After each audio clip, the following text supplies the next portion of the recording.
Shifting gears and focusing on issues, or rather looking at the human resource department, employment. Currently, the coronavirus pandemic has taken the globe by storm, and its domino effect has far-reaching consequences, from value chain disruptions to loss of livelihoods that have, resulted in depressed earnings. Looking at the local scene is that statistics indicate that over 1 million jobs have been lost. Yes, and this has continued to pile pressure on homestays and individuals alike. How does, the Kenya's employment scene look like right now, and what do we expect in the next 6 months? Taking us through this conversation is Nelly Ayako, who is a HR consultant and career mentor. Good morning, Nelly. How are you? Good morning. I'm good. Great to have you on board, and thank you for your time. Yes, thank you too. Now, seeing the latest developments there with just that particular, statistics that has been made public, that so far, over 1 million people have lost their source of livelihood over, COVID disruptions and such. From where you sit as a HR consultant, are we out of the storm, or should we brace for more layoffs and furloughs going into the future? As a HR consultant, what I say, we are not out as you are putting across. We have to continue pressing on. We still have time. We can still restore back the business where it was. So it's not late. Just keep on pressing. We still have just to put things in consideration, how the things that are required in consideration, and then we'll be able to be back to the course. Mm-hmm. Most critics have come out, especially those people who've lost their jobs, have said that, the trade unions did not put them into consideration, especially within the horticulture subsector, one that is worse hit with this COVID disruptions. The flower farmers, especially the workers there, are saying that trade unions did not listen to them and did not cushion them, from these layoffs and disruptions. As a HR consultant, is that the true position, or are firms justified to just lay off people and employ others at for cheaper pay? The aspect of laying off people and employing others for cheaper pay, I will not go for it. But on the aspect of union, I'll still stand on their side, because even them, they do not know what to do at the moment. These are an issue that has hit all the section. So it's not like there's something they can do about it. It's only that employers could have time and talk to the employee, negotiate, even if it's a low, maybe pay cut and all that would be an ideal, other than laying them off and getting other people to replace them. That's not a good idea at the moment. Mm-hmm. From where you sit, which are the sectors, or rather which industries are going to be seeing these layoffs and furloughs going on in the next 6 months? Which areas are going to be affected as companies try to stay afloat? Mostly service industry would be on my side. I would say service industry, because you'll find that some of the jobs can be done by two jobs can be done by one person, and you realize maybe they've employed one person for this individual job. So service industry will be one of the areas that will be affected mostly. Yeah, basically that's what I would say. Mm-hmm. So then, going forward, are you likely to see, a change in dynamics, in as far as the employment scene is concerned? Are we likely to see a shift from, white-collar jobs and people now going into entrepreneurship with the current situation? Yes, I've seen that highly. Most of the people right now are resolving to do business. Those who never knew they can do business, they're changing, they're becoming innovative. So it's something that I know as you're going back to work, most of the organization will be hit, because people are getting to know they can do a number of things, and they're coming up with different things. They're becoming innovative. Mm-hmm. Now, whenever one is laid off, all the question is that was unfair, I didn't get it, was a breach of contract.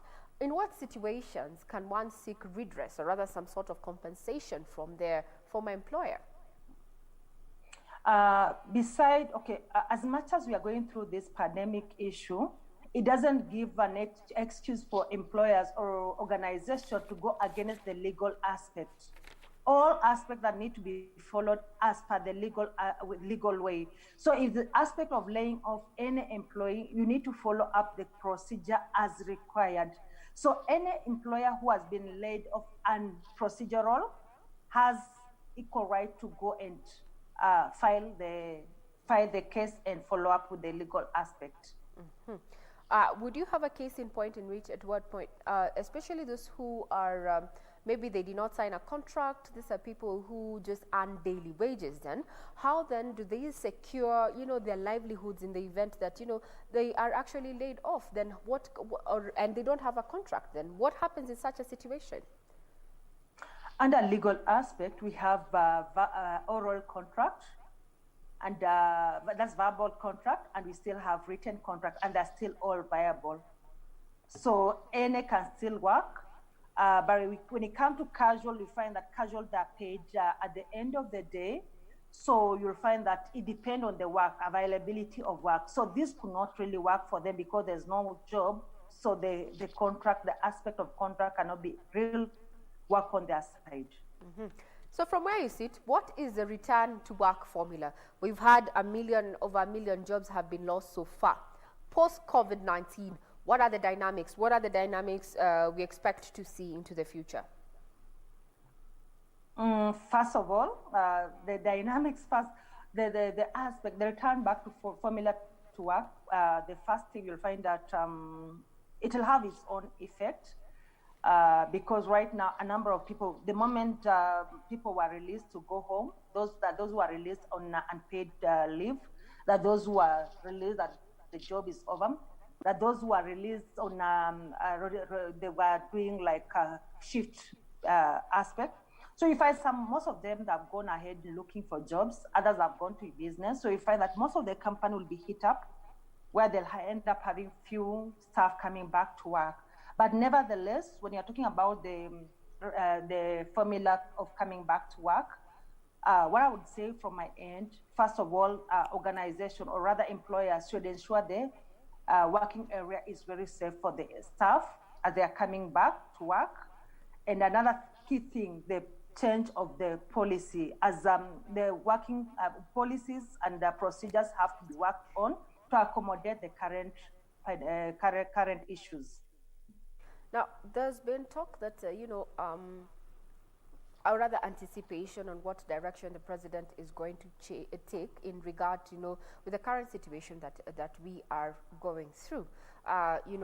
There's a meeting that is going to be convened on Friday because, amid the increased cases of COVID-19, one of the proposals that has been put in place is that, Kenya lacks a social safety net, a social security safety net. And in the event that we end up locked up, we will not be able to sustain our employees or rather just basically the citizenry.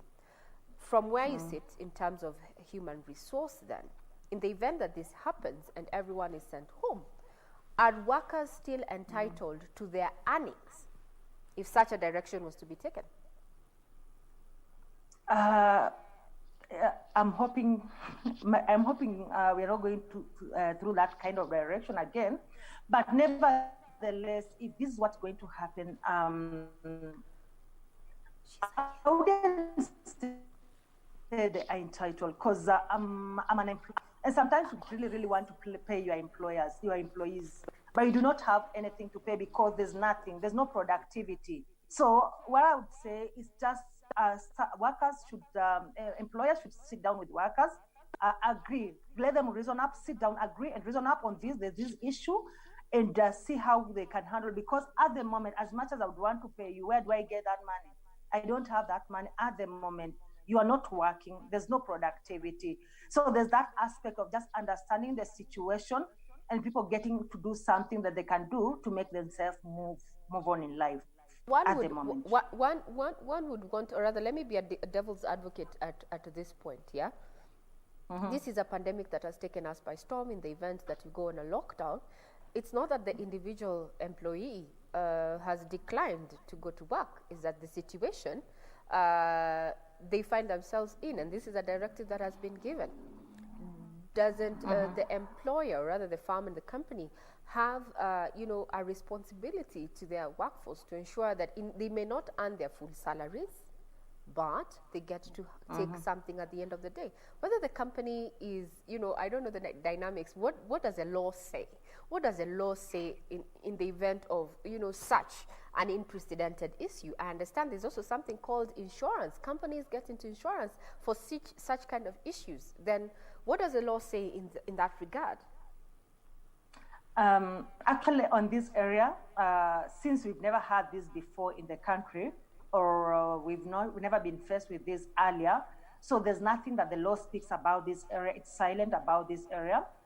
And the thing of paying the employee, it depends also on various organizations. That those that had a lot, they can still come up with the issue now. They can cut down, but it's not easy. To me, I will not lie to you, it's easy because I've seen even those organizations that are doing very well, they could accommodate it up to July. After July, what they have indicated that they cannot pay completely, but they still, the only favor they can do is not to sack the employee. Ensure the employees are still there, their job is still there, assure them the job is still there, but we cannot pay you at this moment. A layman question here: is there a humane way of letting go of an employee? In terms of ethics, in terms of the law, is there a humane way of letting go of an employee? Because Kenyans are crying and saying that it is unfair. This is a difficult time. Why was I sent home? I have been working for this number of years. I've never, failed in my duty. Is there a humane way of letting go of an employee? There is a procedure, but at this moment, I would not say that it's also proper for you as an employer to let go the employee. The only thing, you can just put them to unpaid leave, give them unpaid leave, but not letting them go. But nevertheless, there's a procedure that needs to be followed when you're letting them go. There must be a reason. So you can't say that you're telling people to go home because of this pandemic. The only thing, you can give them leave. When you come back after the whole process, they can come back to work, but not laying them off from work. I'd want to hear your opinion in regards to the fate of teachers working in private schools. There's been great debate. Teachers on one side are saying that they are going through hard times because the schools are not paying them. When you ask the management, or what we call the administrators, they say parents have not paid. And parents say they are not willing to pay for school fees because this is a service that has not been rendered. The argument of digital learning, or rather what we're calling remote learning, is not also available to each and every pupil or student. Quagmire of sorts. How can we entangle it from your point, from where you sit? Okay, I've been following up that debate. At one point, I was also a teacher in a private school, and I understand what they are going through. But one thing, I will not blame the employers, the school owners, because actually they're also depending from their parents. And if the parents don't pay, and they cannot pay on the service that's not there, there's no one to blame among these. The only thing I would ask the teachers, it's a hard time. I understand their situation, but also they should come up with other ways of making a living. They can get business, they can get doing other things. I see that those who have gone to farming, other than waiting and making noise, waiting for this, the employer to pay them, they're also in the fix. They're entrepreneur, they're in the fix. There's nowhere they can pay the money at the moment. So there is no way out for this. There's no way out, for teachers teaching in a private institution, and that they are. Is that what I'm hearing? That they are at the mercy of the school, and more so at the mercy of the parents. Is that what I'm hearing from your end? Sure, they are at the mercy of the parents. Actually, not even the school, the parents. Because if the parents don't pay, it becomes hard for the owners of the school to think on how they are going to pay them. Now, since you're talking post-COVID, some of the gaps that COVID has highlighted is that we don't need as much human resource as we thought we should. And now we're seeing even interviews, meetings, conferences are happening over the internet. What is the future of the human resource department, rather subsecting as far as the employment value chain is concerned going into the future? The issue between man versus intelligence, is this coming to birth with COVID-19? Pardon, I haven't got the issue of, are we going to see online or rather technology taking the space of human workforce going into the future? On my side as a human resource, I would say I agree partly about the sentiment. The whole aspect of working is basically changing. You realize that most of the areas, for example, maybe you are 10 in an office.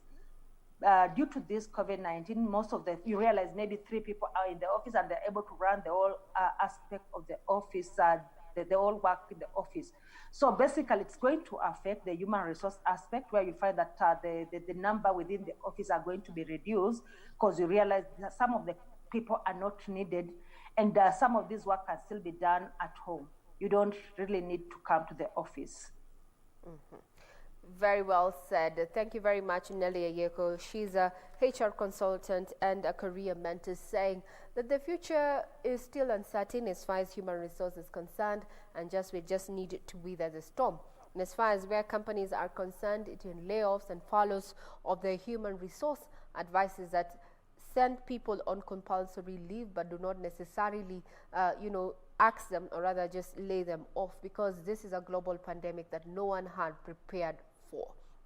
Maria Yako, who is a HR consultant and a career mentor, that brings us the cup to the this interview this morning. But we are not done here on Good Morning Kenya, and we appreciate your feedback. Keep your feedback coming in.